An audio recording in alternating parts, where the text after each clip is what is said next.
ನಮಸ್ಕಾರ ಪ್ರಿಯ ಬಂಧುಗಳೇ. ಈ ದಿನ ಎರಡನೆಯ ದಿನದ ದೇವಿಯ ಅವತಾರ ಬ್ರಹ್ಮಚಾರಿಣಿಯ ಬಗ್ಗೆ ಮಾಹಿತಿಯನ್ನು ಪಡೆಯೋಣ.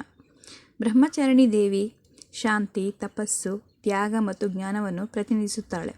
ಅವರು ಶಿವನನ್ನು ವರನಾಗಿ ಪಡೆಯಲು ದೀರ್ಘಕಾಲ ತಪಸ್ಸು ಮಾಡಿದ ರೂಪದಲ್ಲಿ ಪೂಜಿಸಲ್ಪಡುತ್ತಾರೆ. ಈ ಅವತಾರದಲ್ಲಿ ದೇವಿಯು ಕಮಂಡಲ ಮತ್ತು ಜಪಮಾಲೆಯನ್ನು ಹಿಡಿದಿರುತ್ತಾಳೆ. ಅವರ ಆರಾಧನೆಯಿಂದ ಭಕ್ತರಿಗೆ ತ್ಯಾಗ, ಧೈರ್ಯ, ಆತ್ಮವಿಶ್ವಾಸ ಹಾಗೂ ಜ್ಞಾನ ದೊರಕುತ್ತದೆ.